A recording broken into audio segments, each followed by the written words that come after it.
I need you to think back to the first time you ever saw Tokyo. Maybe it was an anime, maybe it was a travel video, maybe it was that one photo of Shibuya crossing at night, thousands of people moving in every direction under a sky absolutely drowning in neon. And something happened to you in that moment. You thought, I need to go there. That city looks like it was pulled straight out of a dream. I get it, I felt it too. But here's what nobody told you when you had that feeling. Tokyo in 2006 is not the city from the anime. It is not the city from the travel vlog film 3 years ago. It is not even the city from 6 months ago. Right now, Tokyo is going through something that is quietly reshaping the entire experience of visiting Japan. And if you're planning a trip there, or you've already booked one, you need to know what's actually waiting for you, because some of it, it's better than anything you've imagined, and some of it is going to genuinely surprise you. Let's be honest about something. The version of Tokyo that went viral on the internet was never entirely real. It was curated, filtered, carefully selected from the best 30 seconds of a 72-hour trip. Nobody posted the 45-minute subway delay. Nobody posted the exhaustion of navigating a city of 14 million people where you can't read a single sign. Nobody posted the moment they realized that the famous ramen shop they queued 90 minutes for tasted fine, just fine. What they posted was the crossing, the cherry blossoms, the vending machine at 2ME, the perfectly lit bowl of food. And those things are real, they absolutely exist. Tokyo delivers on those moments. But here's where it gets complicated. In 2005, Japan broke its own record. Over 40 million international tourists visited the country in a single year. 40 million. That's more than the entire population of California, all showing up to find the same crossing, the same shrine, the same Fuji photo spot. And the city that was once famous for its calm, its order, its almost supernatural politeness is starting to crack under the weight of all those expectations. Something is changing in Tokyo, and the locals are feeling it first. Picture this. You've just landed in Tokyo. You've been dreaming about Sensoji, that ancient temple in Asakusa with the giant lantern and the smoke rising from the incense burners. You wake up early. You get there at 10 am. You think this is it. This is the moment. And then you see it, not the temple, the crowd. Shoulder to shoulder, from the entrance all the way back to the street. Hundreds of people, most of them with phones raised, all trying to get the exact same photo. The narrow street leading to the temple, a slow-moving human traffic jam. Locals who just want to get through to their neighborhood, completely stuck. Some have given up trying to use their own streets during daylight hours. Across Japan right now, locals use a word for what's happening: kankō kōgai. It translates roughly as tourism pollution. And it's not just about crowds. In Kyoto, tourists were photographing geishas on their way to work, chasing them, blocking their path, sometimes grabbing them for photos. The city had to put up signs, then barriers, then fines. At Mount Fuji, the most photographed mountain on earth, a famous convenience store had to put up a black barrier, a literal wall, to stop tourists blocking traffic just to get the perfect Instagram shot. This is 21-6 Japan. And the people who actually live there are starting to notice you in a way they never did before. Okay, now let's talk about something that is going to hit you directly in the wallet. Japan has always been expensive, but in 2066 they've made it significantly more expensive, on purpose. Here's what changed. Japan's departure tax, the fee you pay every single time you leave the country, tripled. It went from 1,000 yen to 3,000 yen per person. Every departure, no exceptions.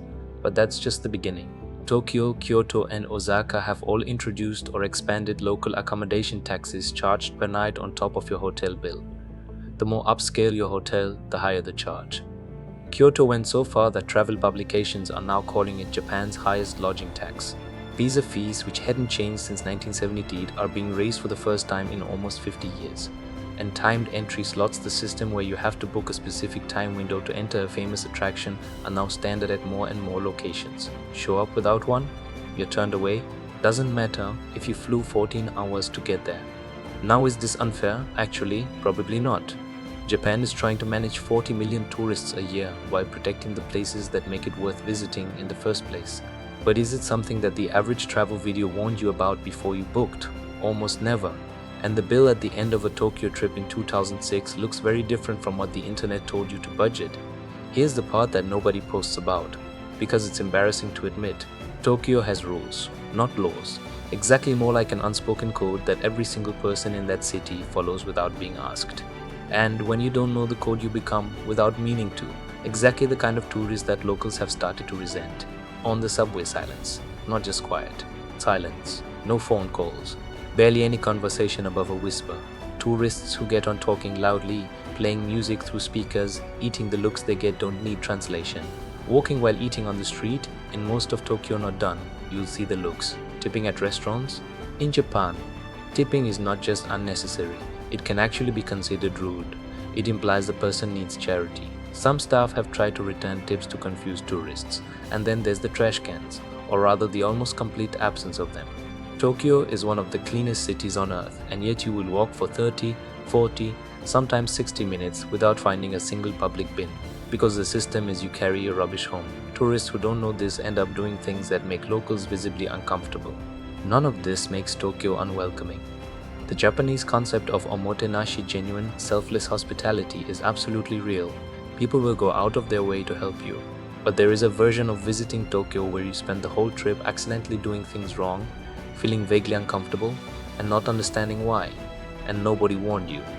Because it doesn't make a good Instagram caption. Okay, I've told you the real stuff.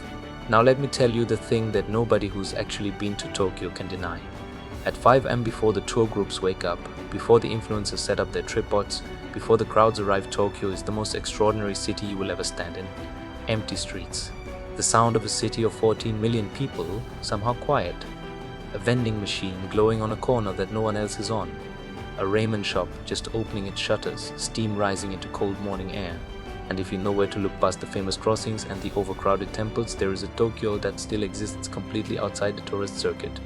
Yanaka-jinza, an old shopping street that somehow survived everything: the earthquakes, the firebombing of World War II, the relentless modernization, and still feels like Tokyo from 60 years ago. Local shops, elderly residents, almost no foreign tourists. Shinjuku's Golden Gate, a maze of tiny bars, some seating only 5 or 6 people, where the walls are covered in photos and records and decades of stories, where a bartender might play jazz vinyl and pour you something you've never heard of, and you'll sit there thinking, this is it. This is the real place. That Tokyo still exists. It's just not the one that went viral. And honestly, that's exactly why it's still worth finding. So here's the honest answer to the question you came here with. Should you go to Tokyo? Yes. But go in 2006 knowing what you're actually going to. Go knowing the crowds are real. Go knowing the costs are higher than any travel video from 3 years ago prepared you for. Go knowing there are rules, unwritten, unspoken, but absolutely real, that matter to the people who live there.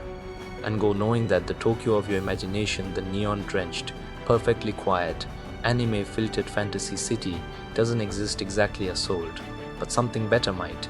A city so layered, so complex, so quietly extraordinary, that every time you think you've understood it, it shows you another version of itself.